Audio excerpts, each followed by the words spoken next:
Emphasize how Ringling Brothers Barnum and Bailey Circus handles its animals, particularly the elephants. Now they're in the midst of a federal lawsuit against the circus, and one part of the evidence is a tape that shows a Ringling Brothers elephant giving birth. Her name is Shirley.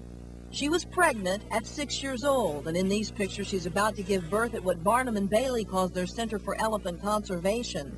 Since gestation takes 22 months, she's 8 years old here. Standing in her own amniotic fluid on cold cement, she is chained by 3 legs. She pulls and tugs at them in an effort to move, perhaps so that she can relieve the pain of the contractions. When the baby is finally delivered, it will have a long way to fall on the cold cement. Elephant expert Carol Buckley, in viewing this tape, was struck by how young Shirley was giving birth.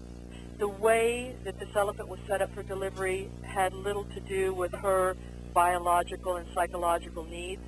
Former Barnum and Bailey groomer Tom Ryder is a key witness in the case against Barnum and Bailey Circus. He watches the video with disgust. When I first saw this video, which was about 6 months ago, it hurt me real bad because I knew Shirley and I knew this was wrong. What you're seeing in that video right there is absolutely not conservation. In a written statement, Barnum and Bailey says, what you are watching is widely accepted elephant husbandry protocols. They say that the chains protect both the humans assisting in delivery and the newborn calf from being kicked or stepped on. It seems Shirley's young life has been full of heartache. A few years ago, when Tom Ryder was still with the circus, her best friend, Benjamin, died in a pond in Huntsville, Texas. The lawsuit claims that little Benjamin drowned when he tried to avoid a bull hook that had so frequently been used on him by trainer Pat Harned. It is Pat Harned you see hitting him in the water, and these are his first words when he realized that Benjamin was dead. Oh, God. Benjamin would always play with Shirley, but unfortunately, every time he did, he would get beat for it. Benjamin got a axe handle, fiberglass axe handle broken over his head one day because he was messing around with Shirley. A USDA inspector said Pat Harned contributed to Benjamin's death by using the bull hook when he was in the water, but the USDA later wrote a letter saying Ringling was not responsible. Shirley watched the entire incident.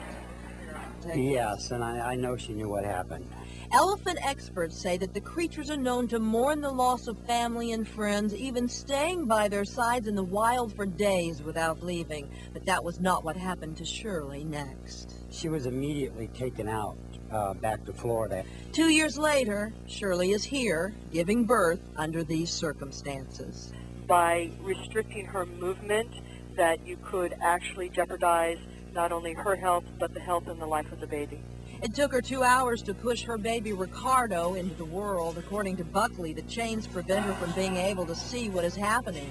In the wild, the grandmother is typically with the mother giving birth, teaching the birthing mother how to care for her baby. Without that guidance, Buckley and other experts say an elephant will have no idea what is happening or what to do afterwards.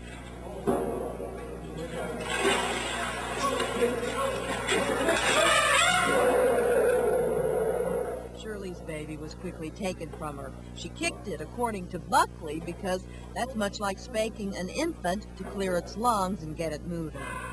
Ringling Brothers says Ricardo was separated from his mother so an animal care team could examine and clean him. They say after being reunited, the young baby and the mother failed to form a bond. Either way, activists like Carol Buckley, who runs an elephant sanctuary, says that the birthing situation is clearly not ideal. The elephant moves around quite a bit, going down onto their sternum, getting back up, going onto one knee, the other knee, crossing their legs back and forth. 8 months later, Ricardo, the son born to Shirley, was euthanized after falling. The animal rights groups contend it occurred while he was being trained to sit on a stool for Ringling Brothers performances. His death certificate says he had 2 broken legs. Ringling Brothers does not dispute that his legs were broken. They say it was the result of a metabolic bone disorder and the accident occurred during a play yard fall. Ricardo is one of 3 baby elephants who have recently died under controversial circumstances under Ringling Brothers' care. Ringling often says that the interaction between elephants and children is an amazing and beautiful thing. According to the animal rights groups, the circus has certainly not been beautiful for Shirley and the other elephants. Ringling Brothers elephants are often seen doing this, endless rocking back and forth. Some experts say it's a reaction to trauma and stress in being chained for hours. Moments after Shirley gave birth, her endless rocking began. Ringling Brothers insist it treats all of its elephants, including Shirley, humanely.